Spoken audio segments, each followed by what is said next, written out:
नाज़ welcome back. 28 सालनि खां पोइ पाकिस्तान खे कोई हिकु वॾो ICC जो टूर्नामेंट मिलियो आहे होस्टिंग लाइ। ऐं पाकिस्तान एग्ज़ैक्ट अॼु जेका आहे 16 तारीख़ 16 जनवरी 16 फेबरवरी ते ओपनिंग सेरेमनी रखी वई आहे चैंपियंस ट्रॉफी लाइ, जंहिंजे लाइ इहो बि चयो पियो हूंदो त रोहित शर्मा, इंडियन कैप्टन रोहित शर्मा बि पाकिस्तान ईंदो ऐं पाकिस्तान जे अंदरि जेका ओपनिंग सेरेमनी हूंदी उनमें बि शरीक थींदो। ऐं उनखां पोइ मीडिया जेका टॉक थींदी जंहिंमें कैप्टन्स मीडिया सां ॻाल्हाईंदा, उनमें बि रोहित शर्मा पाकिस्तान अची करे उन मीडिया सेरेमनी जो बि हिसो बणिबो।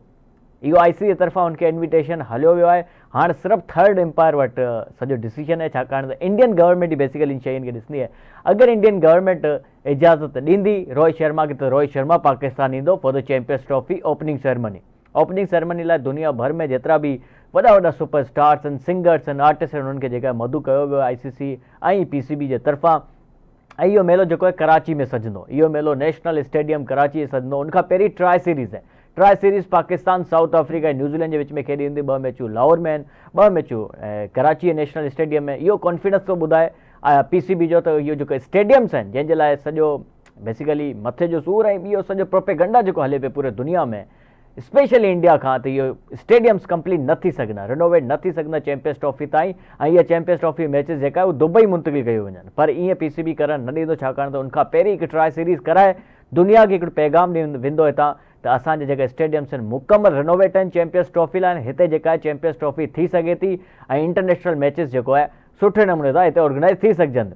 बहरहाल 3 स्टेडियम रखिया विया आहिनि, रावलपिंडी स्टेडियम में, कराची स्टेडियम में ऐं कज़ाफ़ी स्टेडियम में। टिनी जेका स्टेडियम जे अंदरि जेका आहे रिनोवेशन हले पई, कुर्सियुनि लॻण जो अमल बि शुरू थी चुको आहे।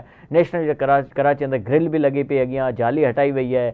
ऐं कज़ाफ़ी स्टेडियम जी ॻाल्हि कयूं त पूरो स्टेडियम जेको आहे हिकु दफ़ो ॿीहर सॼो ठाहियो वियो आहे। ऐं जेका इनक्लोजर्स आहिनि उहे थोरो वेझा अची विया आहिनि ग्राउंड जे, प्लेयर्स हाणे तमामु वेझा अची विया आहिनि। यानी इहो हिकिड़ो सुठो मैसेज पियो वञे दुनिया भर लाइ, जेका बि हिते ईंदड़ वक़्त में स्पोर्ट्स जा कहिड़ा बि टूर्नामेंट थींदा उन लाइ हिकिड़ो सुठो मैसेज। पाकिस्तान जेको आहे कोई बि वॾो इवेंट करण लाइ बिल्कुलु तयारु आहे।